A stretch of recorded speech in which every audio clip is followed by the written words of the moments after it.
Hey everyone, my name's David Rao. I'm the music teacher who blogs at makemomentsmatter.org. You can also find me on Instagram and Twitter and Pinterest and a variety of other places.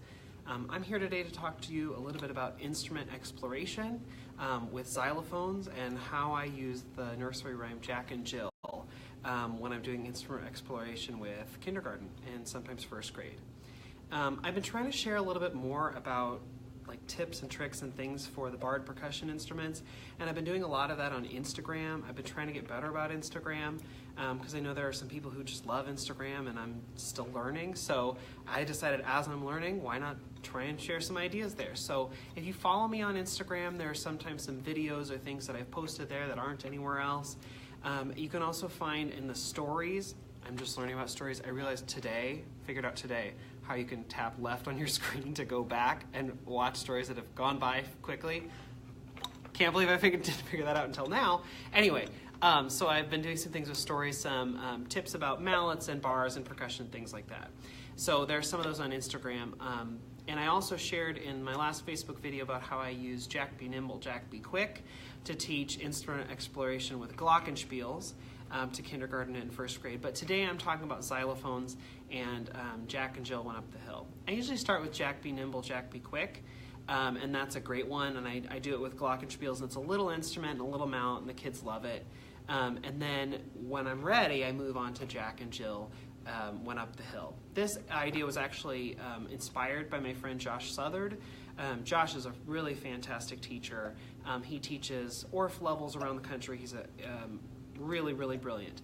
And a couple weeks ago, I was interviewing him for my podcast, and we were talking about pitch percussion and taking off bars and putting on bars and how to hold mallets and things like that. And he talked about his Jack and Jill Went Up the Hill instrument exploration lesson. I thought it was brilliant.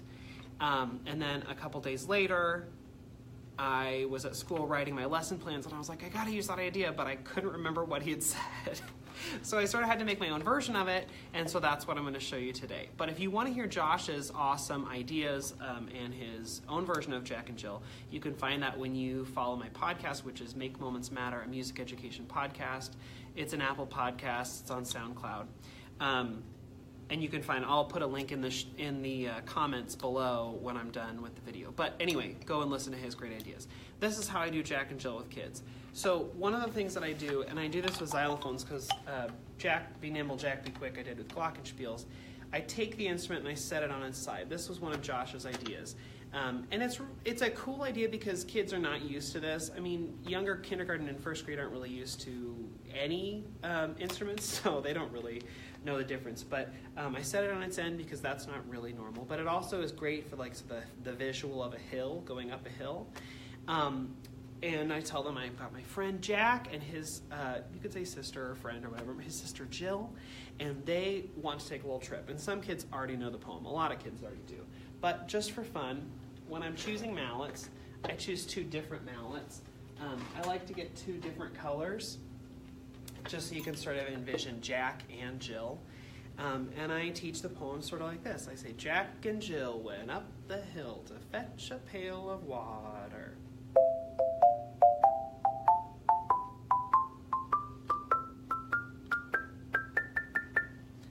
And then I go, Jack fell down and broke his crown.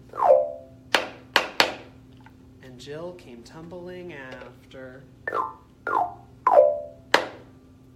And sometimes we need to stop because a lot of kids don't really know the poem, and so I sometimes go back and say, broke his crown, was he wearing a crown?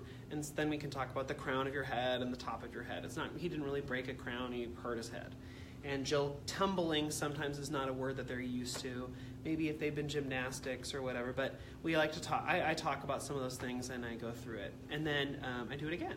And I do it a little different. Jack and Jill went up the hill to fetch a pail of water.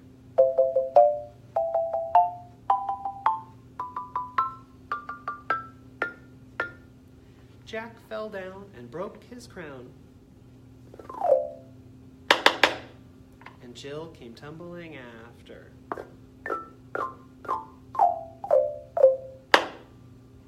And then I say, Jack and Jill were very dismayed because they kept falling down. They were just trying to get up to get the water, and it kept having problems. Jack, how are you feeling? I don't like it. Jill, what about you? I don't like it either.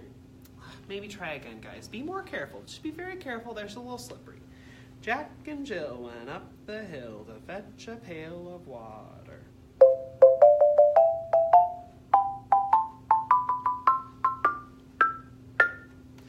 Jack walked down,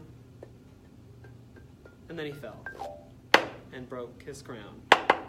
And Jill came carefully down, and then she came tumbling after. I like to try and throw in some variation, because every time we do it, then it's not the same thing over and over. But kids like repetition. They like seeing it again. They think it's fun to see it again. But also when I do something a little different the second and third and fourth times, I still keep them a third apart, just for me, honestly. But I do different rhythms. Sometimes it's... And I like the bum-ba-dum-ba-da. I like it just more than... Because Jack and Jill feels more in, you know, a triple feel than a duple feel, so why not do that? Sometimes I do. But I just like to vary it so it's not exactly the same. Sometimes I'll do. I don't care if it's perfect or not, it's kindergarten, but I like to show them different things so they can hear different things every time. Jack and Jill went up the hill to fetch a pail of water. So you can vary it any way you want. And I like to eventually have Jack and Jill start talking about, you know, not enjoying it or enjoying it or whatever. And then Jack falls down. Sometimes I have Jack be careful, and then he falls down. He never, poor guy, never makes it. And Jill tumbles down after. So after a while, the kids, they still love it. Like I could do this for 25 minutes and they'd be fine with that. But I like to vary it and say, Jack, how are you feeling? I don't like it. Jill, how about you? No, I don't like it either. Maybe we could find a different hill and it wouldn't be so much of a problem. So I put my xylophone back and I take out my soprano metallophone. Oh, the kids are like, oh, it's different. They like that. And so I say, well, let's try it here and see if it sounds any different, because it looks a little bit different. And what do you think is different? And I like to pull off one of the xylophone bars. I'm like, here's a bar from the instrument we just had, and here's one of the new ones. So same size. Let's see if you... And kids, you know, identify the difference. It's metal versus wood. Say, well, I wonder, do you think it's going to sound the same or different? It looks different. And we've been talking a lot about opposites or just different things and talking about things that are not exactly the same. High and low and loud and soft and all of that. And so contrast is important, so we can tell that there's a contrast, and they sort of guess that it's going to be different. So we try it. Jack and Jill went up the hill to fetch a pail of water. So obviously by now they're like, yes, that sounds different. And so then we go all the way through. Jack fell down and broke his crown. And Jill came tumbling after. And so it's fun to hear the different sounds. And then I sometimes, depends on the class and how much time I have and how much I want to put into it, but I sometimes I'll play with the, I have a little stopper on here, so the little piece of felt that comes up that can change the ring and change the resonance. So I sometimes play around with that if I have time. Usually, I try out the xylophone and the metallophone, and then I talk to Jack and Jill, and they decide, let's go back to that first hill. We had the best luck there. And then I do it, you know, however many times they say, you know what? Maybe it's me. Maybe it's me who's having the trouble. Maybe if I gave away my mallets to kids, you guys would have better luck. And so I hand out Jack and I hand out Jill, and I don't really use gendered colors. I don't really care. Blue and yellow. I use the red ones sometimes. Doesn't matter to me. So I hand them out, but I hand Jack to a boy, I hand Jill to a girl, and then I let them come up. And I have one kid stand here and one kid stand here, and they do Jack and Jill went up the hill. And of course, they're not going to do, you know, a third, and they're not going to do my fun little pattern. So they do more like this. Jack and Jill went up the hill to fetch a pail of water. I don't care. It doesn't need to sound perfect or beautiful or like a melody or whatever. Some kids are just, you know, like, whatever. It's exploration, so all of it's right. You know, it's however they want to try it. And this is really their first attempt, so I'm not going to be like, no, you must hold it like this and do it like this, because then they're going to not like it, and it's not going to be fun. So my only thing is that sometimes when kids are going up, they'll get over here on the side. And so I say to the kid, I'm sorry, can I borrow Jack for a second? I take Jack and I say, Jack, I know that you haven't been doing this very long, and you're having some troubles, but I'm just going to give you one suggestion, or one rule, really. If you look down here and you look, you see when you're coming up the hill, if you look right here, there are these little pieces of metal that are sticking out. Those are fence posts, and I need you to say inside the fence, Jack. Okay. All right, I'm going to just check with Jack. Jack and Jill went up the hill to fetch a pail of water. Jack? Jack? Jack! And the kids are giggling, of course. They love that. But it also reinforces that they need to stay inside the post, which is a thing for later on. I just like prepping that now.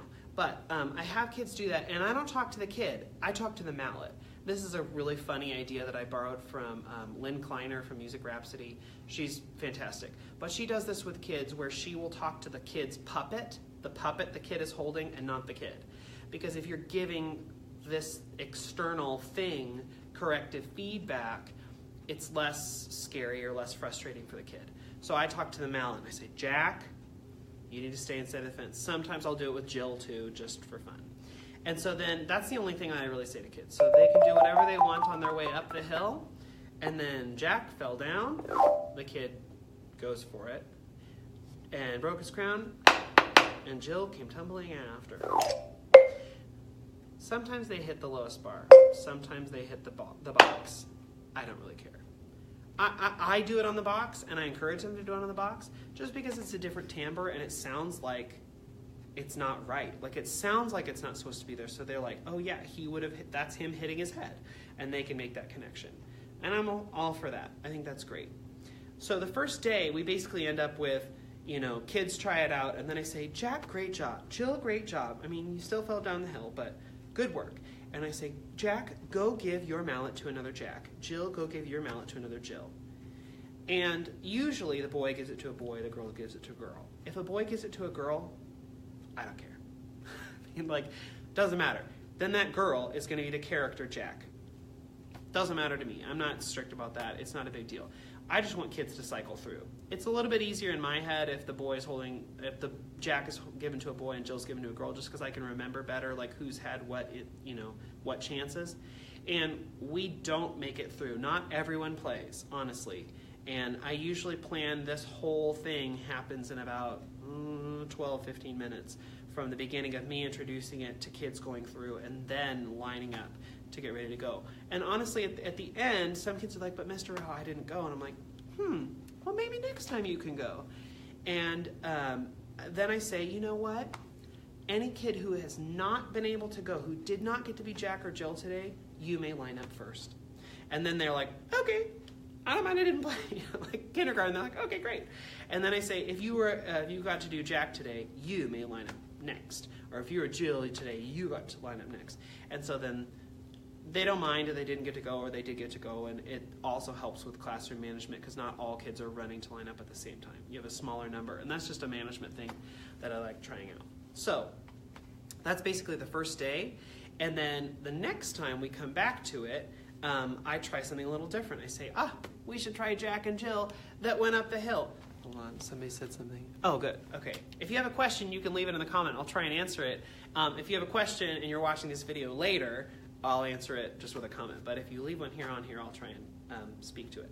Anyway, so the second day, we come back and I pull out my original hill and we do the whole thing, up the hill, down the hill, whatever.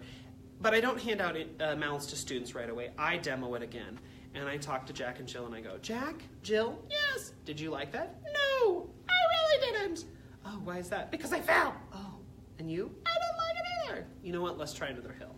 So this time, instead of going to the soprano metallophone, instead of going to the same size, different instrument, I go to same instrument, different size. So instead of going to the equal in the metallophone, I go to a larger size than the xylophone, and the kids are like, "Whoa!" It's and I say, "What's different about this hill?" And they're like, "It's bigger." I'm like, "Yeah, it's a bigger hill." Do you think that this hill is going to sound the same as the original hill? And again, we've been talking about differences, high and low, and fast and slow, and loud and soft, and all that. And so we infer that no, it's not going to sound the same. And then we try it out. Jack and Jill went up the hill, and I try and basically mirror the exact process I did on the soprano on the alto so that they can have the same process and notice the different sound, if that makes sense. I don't completely alter what I'm doing here because I want them to make the comparison. Jack and Jill went up the hill. Most of them, honestly, they like this one better. I don't know, maybe it's because of the bigger bars or it's a fun sound, I don't know. And then, of course, Jack falls down, Jill falls down. And then sometimes, if I have time, I'll have kids come up and do it a couple times. And that's great. I sometimes switch to my alto metallophone. I don't really go up to the bass because that's a lot to lift up on a stool. And I actually do pull it, I lift it up onto a stool or a box or something because kids are sitting crisscross and this gets it up where they can see it a little bit better visually. So I do hold it up, and then if a kid comes and stands right here, it's sort of in prime position for them to walk it up and down the hill. So I do actually put it on this stool. But I don't hoist up a bass on here because it's a lot for me to hold while I'm trying to help kids, and that's not really a goal. I like doing it with the soprano and the alto on here.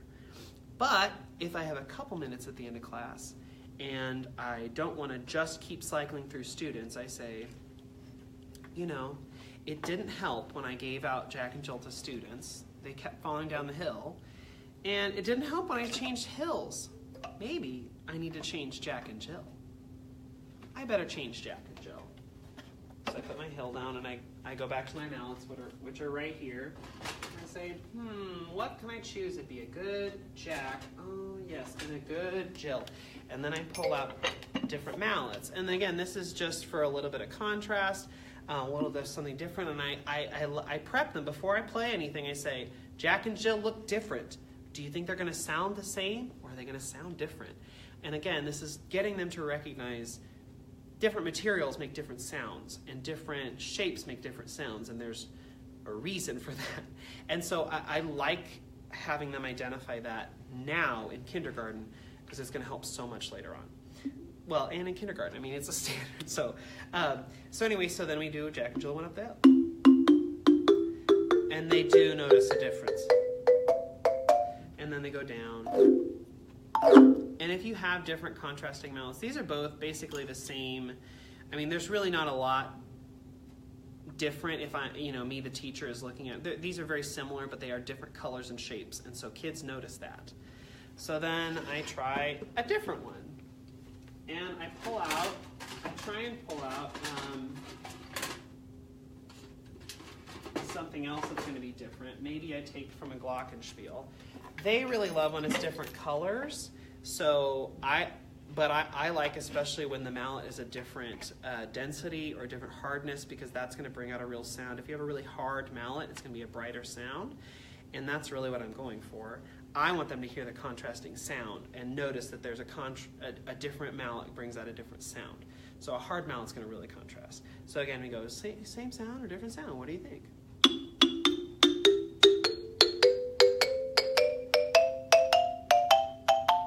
And the one thing that I really love about Jack and Jill is that then Jack and Jill go down separately. So when they're going up, the kids are hearing that there's a different sound, but they maybe can't identify that there's a difference between the two. So that when they go down separately, Jack fell down and broke his crown, and Jill came tumbling after. Sometimes they can hear that there's even a difference between these two. Or like if I pull out, one that's maybe a little softer, they can see a big difference there. My favorite one to do when choosing different mallets are these mallets. And they think that this is so funny because, this one's, they're like, you made that. No, I didn't. I paid a lot of money for it. But They think that I made it or whatever. Okay, and then this one they think looks like a marshmallow, which sort of does. So I like using these because I think that they're so fun and they're so different, and kids like to hear the sounds. And so then they're like, they're like expecting more out of these, I think, because I wait until the end to use them, and because they look so different. Jack fell down and broke his crown, and Jill came tumbling after. Jill came tumbling after. Did you hear that? Listen very carefully. Jill! Jill! This one doesn't make much sound, and then we can talk about why, and it's, you know, padded or whatever. Or not talk about why, but we just identify it makes a different sound. We don't have to talk about what exactly in the mallet makes a different sound, but just that it doesn't make as much sound is pretty fun. And then, of course, if I'm doing that and I get close to these, kids ask me to use this one, and I say, oh, this is Big Tom. Big Tom doesn't work very well on these instruments because Big Tom is too big. You know, sometimes there are some things that kids know, if you're too big, you can't do it, you know, because it's made for little kids. And so, see, look, when Big Tom tries, look what happens. Big Tom, he knocks off the bars. He's really not supposed to use this instrument. Big Tom, he has his own bars. And then, I mean, this is like, whoa! You know, I only have a couple of these contrabass bars. But I say Big Tom was made for drums and for these bars. Do you think this bar is going to sound the same or different? I always ask that before I do it. And they're like, yes! And so I was like, hold on, let me get one of those other bars. Yeah, I mean, it looks similar, doesn't it? But one's a little bit, is one bigger than the other? And they're like, Mr. Rao, get to it. So, and I say, okay, Big Tom plays his beat like this.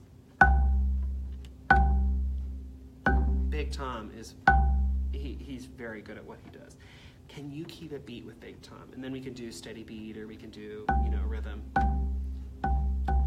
Or we could do whatever, you know, there's a lot you can do with that, if you have time or you want to. But that's sort of where the lesson goes. I like to start with Jack and Jill going up in the hill and down the hill because it's short and it gives you a chance to have the ability to explore the instrument, to know, like, there's so many things that I love about it. Big bars, small bars, going in the right spot on the instrument in the middle of the bar, playing with mallets, giving kids a chance to use mallets, switching out kids to do it. It's short enough that the kid feels, well, it's long enough that the kid feels like that they got a good chance. It's short enough that you can rotate quite a bit in one little lesson. You can do different mallets, you can do different instrument types. You could do it with whatever you have, and it gives you lots of variety. And then you could, you know, branch off onto something like the Big Tom bar, or you could branch off into something else, or you could bring it back, or you could have all the instruments set out the next day, and instead of setting it on its side, you can go from big bars to small bars and have kids at each instrument. I mean, there's a lot of things that you can do. But I like the ability to take a nursery rhyme or to take something like that and to use it for a lot of different things. Because nursery rhymes are so great and kids don't know them, and so it's good to bring those back and to try new things with them. I already did a video about Jack Be Nimble, Jack Be Quick. I have another video planned where I'm going to talk about Wee Willie Winky. But if you have questions, put them in the comments and I'll talk about them, or I'll answer them if I can. And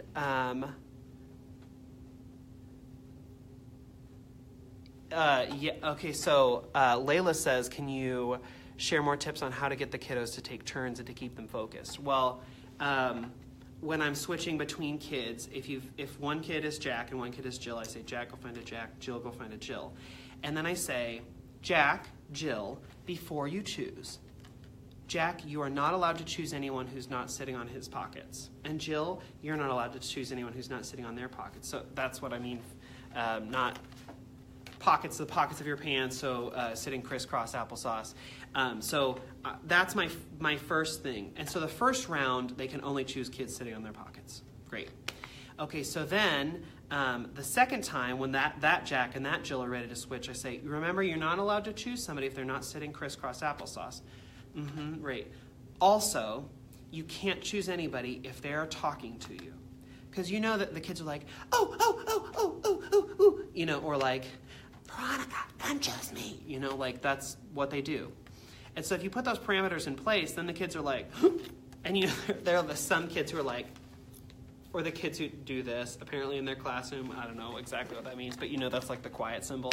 And so then they're like on. So then if you have to add any more modified feedback between things, you know, you can, but if the first time I say can't choose them if they're not sitting on crisscross, that's a super help. And the second time if you say can't choose them if they're talking to you, that's a super huge help either. For older kids, when I'm doing it, for like grades, you know, 2 to 5, I say, I can't choose you if you're going, because it makes me think that you needed a minute to catch your breath.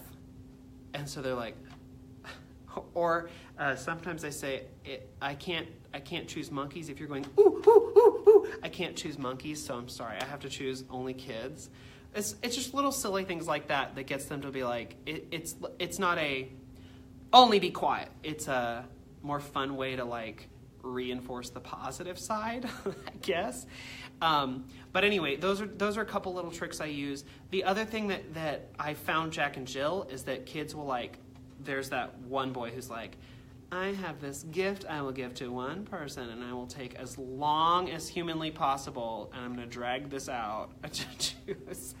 And so if I see a kid like walking around being like, I have the scepter and I'm only going to give it to who I want, then I start just going like 5, 4, 3. I don't even have to get to 1 because they know they're like, time's up. I got to choose. If they get to 1 and they haven't chose, I just go take it and hand it to the closest kid.